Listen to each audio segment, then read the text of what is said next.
Hello दोस्तों, welcome to the YouTube channel of Rich academy.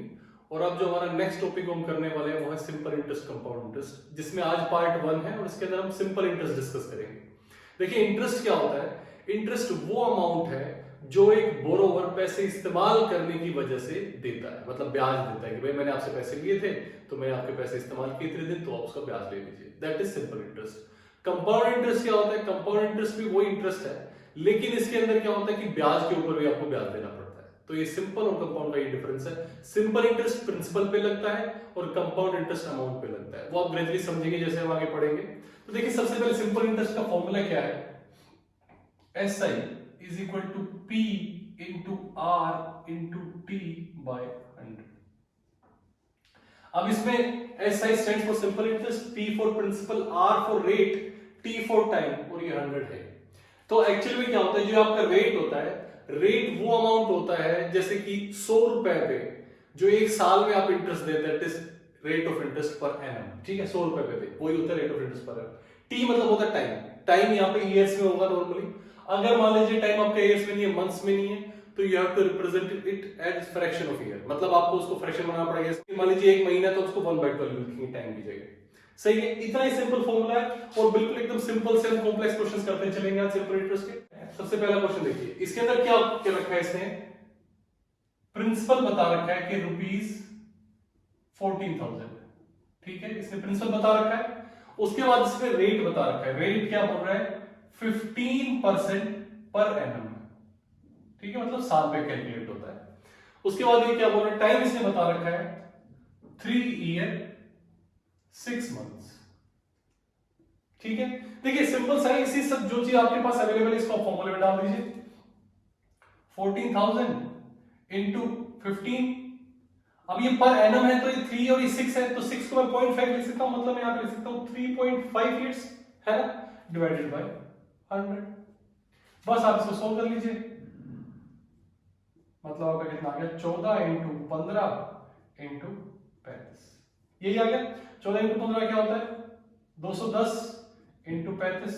अब देखिए, आपने मेरी क्लास जो फर्स्ट क्लास अगर आपने अटेंड किया तो 21 इंटू 35 में आपको दिखा सकता हूँ कैलकुलेशन के लिए। ये हो जाएगा 735। तो आपका आंसर आएगा 7350। ठीक है ना, 210 था तो 7350। This are the rupees. Simple interest क्या होगा? 7350। अब देखिए, इसी क्वेश्चन में क्या चेंज आ सकता है। इनमें बहुत बेसिक चेंज करता है। जैसे मान लीजिए 3 ईयर 6 मंथ्स दिया हुआ था, है ना, और यहाँ पे पर एनम था। तो मान लो ये बोल दे कि 6% हाफ ईयरली। अगर ये ऐसा बोल दे कि 6% रेट है हाफ ईयरली, तो यहां पे हाफ ईयर्स कितने बनेंगे? 3 साल के कितने बनेंगे? 6, और एक ये 7। तब आपका जो टाइम आप यूज करोगे आप 7 यूज कर लोगे। बस इतना ही फर्क है। ये छोटे छोटे चेंजेस हैं। 6% हाफ ईयरली है, तो अब हाफ ईयर कितने बने इसके अंदर? 3 साल 6 महीने में आधे साल कितने बने? 3 के अंदर 6 बन गए, एक आधा 7, तो टाइम 7, और इसको आप 6 यूज कर लेंगे। बस इतना ही फर्क है। इस तरह के आपके वैरायटी क्वेश्चन आ सकते हैं और ये बहुत ही सिंपल है। देखिए, एक बात और बता देता हूं मैं आपको कि जो अमाउंट होता है, जो पेएबल अमाउंट होता है, वो SI प्लस P होता है। मतलब सिंपल इंटरेस्ट प्लस प्रिंसिपल, जो मूलधन है उसको आप ऐड करोगे ब्याज के अंदर, तभी आपको अमाउंट मिलेगा। जैसे मान लीजिए मैंने 100 रुपए दिए, 100 रुपए के ऊपर मेरा 5% रेट लगा, तो एक साल बाद मुझे 105 रुपए देने, that is amount. 105 is amount, 5 is SI और 100 इज प्रिंसिपल। सही है। अब देखिए नेक्स्ट क्वेश्चन देखते हैं। नेक्स्ट क्वेश्चन क्या बोल रहा है? At what rate of simple interest shall a sum of money double itself in 4 years? ठीक है, क्या कह रहा है क्वेश्चन कि रेट निकालो आप। ठीक है, रेट निकालना है। क्या बोल रहा है कि मनी क्या हो रहा है? डबल हो रहा है, डबल कर रहा है। तो मतलब ये जो अमाउंट है ये क्या हो रहा है? दुगना हो रहा है P से। तो मैं ऐसे लिख सकता हूं 2P is equal to SI plus P। देखिए, इंपॉर्टेंट बात है, मनी जो है अपने आप को डबल कर रहा है। ठीक है, और टाइम इसने बता रखा है 4। अच्छा ठीक है, टाइम इसने 4 साल बता रखा है। ओके, ये मैं लिख देता हूं। अब देखिए, मनी अपने को डबल कर रहा है तो 2P is equal to SI लिख सकता हूं। अब ये देखिए P इधर आ गया, तो मतलब P is equal to SI हो जाएगा। बस अब जो मेरा फॉर्मूला है basic, SI is equal to PRT by 100। बस इसके अंदर मुझे वैल्यूज ही डालनी है। SI मेरा इक्वल टू P है, तो मैं लिख सकता हूं P is equal to P। R इसने पूछा है, टाइम इसने दिया हुआ है 4 साल, 4 साल दिया, बाय 100 कर दी, ये कैंसिल हो गया। R is equal to 100/4, that is 25%। तो आपका रेट ऑफ इंटरेस्ट कितना आ गया? 25% per annum, that is your rate of interest. सही है। चलिए देखिए नेक्स्ट क्वेश्चन देखते हैं। अब देखिए नेक्स्ट क्वेश्चन क्या बोल रहा है, for how many years should rupees 600 be invested at 10% per annum in order to earn same SI as earned by investing rupees 800 at 12% per annum for 5 years। Okay अब देखिए कंडीशन क्या दी उसने, कह रहा है कि दो कंडीशन दे रखी है, एक बार 600 रुपए इन्वेस्ट करता है, एक बार 800 रुपए इन्वेस्ट करता है। 600 का रेट बता रखा है, 800 का रेट बता रखा है, 800 का टाइम बता रखा है और 600 का टाइम पूछ रहा है। तो कुछ नहीं करना, सिंपली वही एसआई वाले फॉर्मूला लगाएंगे। एसआई पीआरटी बाय 100 हमारा फॉर्मूला है ना। तो पहले केस में क्या है, एसआई कितना होगा, पीआई पी तो आपको पता है 600 है, इंटू आर आपका कितना दिया हुआ है 10 दिया हुआ है, टाइम आपने निकालना है डिवाइडेड बाय 100, ये सिंपली एसआई आएगा। और कहता है सेम ही एसआई है जो दूसरे केस में भी है, मतलब वो एसआई भी सेम एसआई सेम ही रहेगा दोनों केस में। कितना है 800 इंटू रेट ऑफ इंटरेस्ट कितना दिया हुआ है 12 और टाइम कितना दिया हुआ है 5 बाय 100। बस अब आप क्या कर सकते हैं, इन दोनों को आप इक्वेट कर दीजिए। अगर आप इन दोनों को इक्वेट कर देंगे तो आपका टाइम यहां से निकल आएगा, जैसे कि मैं कर रहा हूं यहाँ पे 600 into 10 into T by 100 is equal to 800 into 12 into 5 by 100। ये कैंसिल हो गया, ये कैंसिल हो गया, 5 2 10 है ना। ठीक है, तो आपका टाइम कितना आ गया 8 इयर्स। तो आपका टाइम निकल आया 8 साल, मतलब कि 8 साल के अंदर जो आप 600 रुपए इन्वेस्ट करेंगे अगर 10% पर एनम पे, तो वही सेम सिंपल इंटरेस्ट आएगा जो आप 800 रुपए इन्वेस्ट करेंगे 12% पर एनम पे 5 साल के लिए। देखिए बहुत ही सिंपल क्वेश्चंस हैं, इनमें कुछ ऐसे मुश्किल नहीं है और नॉर्मली बच्चों को ऐसा ही थोड़ा इजी भी लगता है, ठीक है ना। चलिए देखिए नेक्स्ट क्वेश्चन क्या बोल रहा है, if a certain sum amounts rupees 108 in 2 years and rupees 112 in 3 years, find principal and simple interest. Okay क्या कह रहा है कि अमाउंट हो रहा है, अमाउंट मतलब है कि आपका ए मिल रहा है, ए क्या होता है पी प्लस एस आई है ना, simple interest plus principal is amount. अच्छा जी देखिए जब 3 साल का और 2 साल का बता रखा है तो अगर हम उनको माइनस करेंगे तो 1 साल का आ जाएगा, क्योंकि जो सिंपल इंटरेस्ट है वो हमेशा सेम रहता है हर साल का, फर्क नहीं पड़ता है उसके अंदर। तो आप सिंपली बोल सकते हैं कि एस आई पर ईयर कितना आ जाएगा 112 माइनस 108 मतलब 4 रुपए। ये सिंपल हो गया कि 4 रुपए आपका एसआई है। तो अगर देखिए ये सम और आर आपका 108 2 साल में है ना, और उसके अंदर 3 साल में, तो क्या आप यहां से ये निकाल सकते हैं कि प्रिंसिपल एसआई कितना होगा। बहुत ही सिंपल सी बात है, 4 रुपए है तो 2 साल के कितने हुए होंगे 2 इयर्स के लिए कितने हुए होंगे 8 रुपए। तो बस अगर 2 साल के 8 रुपए क्या है सिंपल इंटरेस्ट है, तो मेरा अमाउंट क्या था, amount is equal to P plus S I. तो A is equal to P plus S I, ये हमारा फॉर्मूला होता है बेसिक है। तो अब यहाँ पे अमाउंट कितना दे रखा है इसने 108, प्रिंसिपल प्लस एस आई कितना है मेरा 2 साल का 8, तो प्रिंसिपल मेरा कितना हो गया रुपीज। ठीक है, तो प्रिंसिपल मेरा 100 हो गया और मेरा रेट क्या हो गया, रेट हो गया मेरा 4%। यही तो सिंपल इंटरेस्ट का रेट होगा ना, क्योंकि एक साल में 4 रुपए मिल रहे हैं तो 4% रेट आ गया। सिंपल है। चलिए नेक्स्ट क्वेश्चन देखते हैं। नेक्स्ट क्वेश्चन क्या बोल रहा है, if a sum of money at simple interest doubles in 6 years, in how many years will it become 4 times। देखिए इसने क्या किया यहाँ पे, वो दो जो अभी हमने क्वेश्चन कर रखे हैं वही मिक्स करके इसने क्वेश्चन बनाया। बहुत ही सिंपल है। सबसे पहले हम क्या देखते हैं कि if a sum of money at SI doubles in 6 years, okay तो क्या कह रहा है कि टाइम कितना है 6 years है, और उस टाइम पे क्या होता है अमाउंट के हिसाब से मेरा एस आई प्लस पी, तो ये कितना होता है 2p हो जाता है is equal to S I plus P, मतलब कि 2 साल के अंदर p is equal to S I हो जाएगा। बस इतनी सी बात है। अब मैं यहाँ पे फॉर्मूला डाल देता हूँ, S I is equal to P R T by 100। अब बस इस फॉर्मूले में डाल देता हूँ मैं सारी values, p is equal to p into R into ये कितना दिया टाइम 6 साल बाई 100, ये कैंसिल हो गया।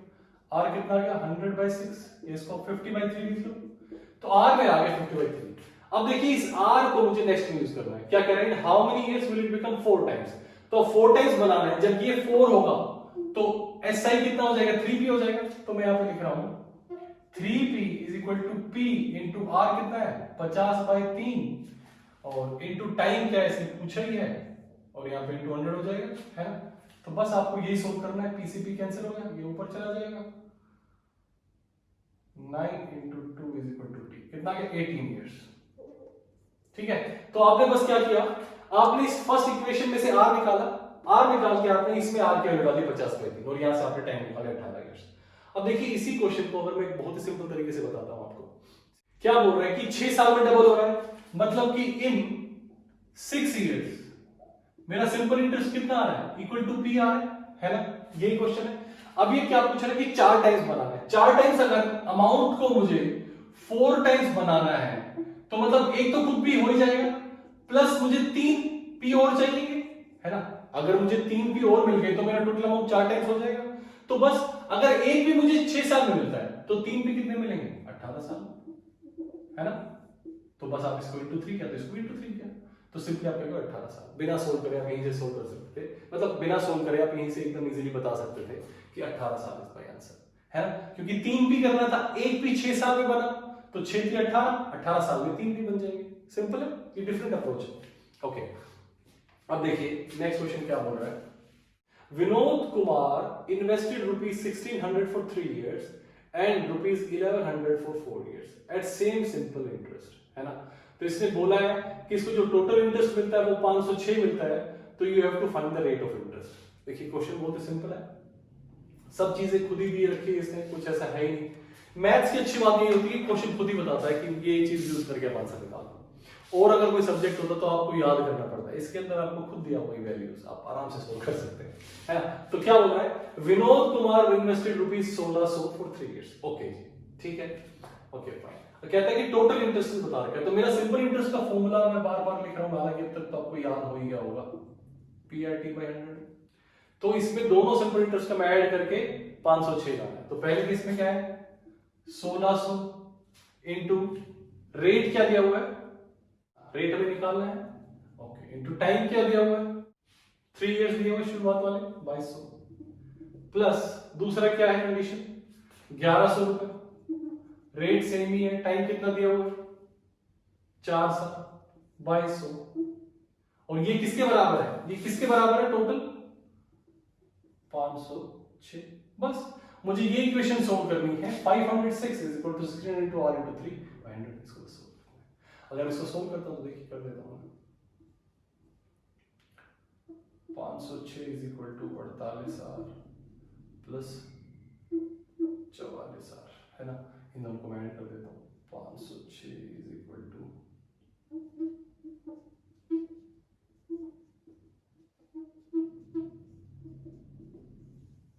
इसको डिवाइड कर देना है, डिवाइड करने से क्या है, मैं सिंपली 50692 से डिवाइड कर रहा हूं, तो मेरा आंसर आ जाएगा 5460.5, 5.5 आपका परसेंट आ गया रेट, आर आपको निकला है 5.5%। तो ये आपका क्वेश्चन सॉल्व हो गया। देखिए मैंने क्या किया, फिर से बता रहा हूं एक बार इस क्वेश्चन में, इसने कहा कि दोनों का सम 506 है, तो मैंने क्या किया, इस सिंपल इंटरेस्ट का फॉर्मूला लगाया, इसका लगाया, दोनों को ऐड करके 506 किया, आर अननोन था, आर दोनों में सेम था, मैंने आर सॉल्व किया, 5.5% आ गया। अभी देखिए एक क्वेश्चन और करते हैं, जो बोनस क्वेश्चन है आज का।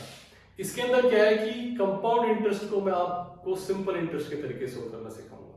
क्वेश्चन क्या बोल रहा है, what shall be the amount for a sum of ₹1000 at 10% per annum for 3 years compounded annually. अच्छा जी, देखिए रुपीज बोल रहा है, रुपीज है 1000, ठीक है, और क्या बोल रहा है, अच्छा रेट बोल रहा है ये, मतलब रुपीज मतलब प्रिंसिपल है 1000, रेट बोल रहा है ये, कितना रेट बोल रहा है 10% पर एनम, टाइम बोल रहा है 3 साल, ठीक है, और इस बार इसने क्या कहा कि कंपाउंडेड एनुअली कर रहा हूं, ठीक है। अब देखिए इसको मैं बताता हूं सिंपल इंटरेस्ट से आप इसको कैसे कर सकते हैं। SCI निकाल रहा हूं मैं, लेकिन मैं निकालूंगा सिंपल इंटरेस्ट से।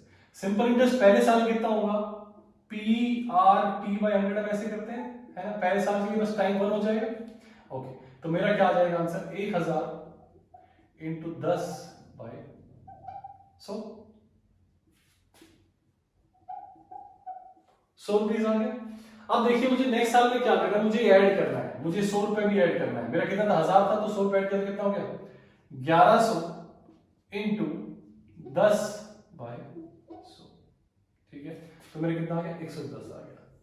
अब नेक्स्ट वाले में क्या करना है, मुझे 110 भी ऐड करना है ना, 110 भी ऐड करना है, तो ये मेरे कितना हो जाएगा, इसमें 110 ऐड करता हूं तो देखिए यहाँ पे 1210 इंटू 10/100, 121 हो गया, ठीक है ना। तो पहले साल मुझे 100 रुपए मिले, दूसरे साल मुझे 110 रुपए मिले, तीसरे साल मुझे 121 रुपए, इन तीनों में ऐड कर देता हूं, ठीक है। तो इन तीनों में मैंने ऐड किया तो मेरा आंसर आ जाएगा 100 100 100 300 331। 331 क्या है मेरा सिंपल इंटरेस्ट के हिसाब से मैंने कैलकुलेट किया, लेकिन एक्चुअली कंपाउंड इंटरेस्ट आ रहा है। पहले 100 रुपए आया पहले साल में, दूसरे साल में 110 है, तीसरे साल में 121 है, इन दोनों जोड़े 331, और शुरुआत में कितना था 1000 था, तो मेरा अमाउंट क्या हो गया 1000 प्लस 331 मतलब 1331 रुपए। अब देखिए मैंने फॉर्मूला सिंपल इंटरेस्ट का लगाया है और मेरा आंसर कंपाउंड इंटरेस्ट आ गया। क्यों? क्योंकि मैंने हर बार जो ब्याज था उसको प्रिंसिपल में जोड़ दिया और फिर उसके ऊपर इंटरेस्ट लगाया। तो यही आपका कंपाउंड इंटरेस्ट होता है। और जब हमारी नेक्स्ट क्लास होगी वो कंपाउंड इंटरेस्ट की होगी, जिसके अंदर हम कंपाउंड इंटरेस्ट समझेंगे और थोड़े एडवांस लेवल के क्वेश्चन भी ग्रेजुअली हम करेंगे आगे आने वाली क्लासेस में। आज के लिए इतना ही। अगर अभी तक आपने सब्सक्राइब नहीं किया तो प्लीज डू सो, लाइक और शेयर कीजिए। Thank you, have a nice day.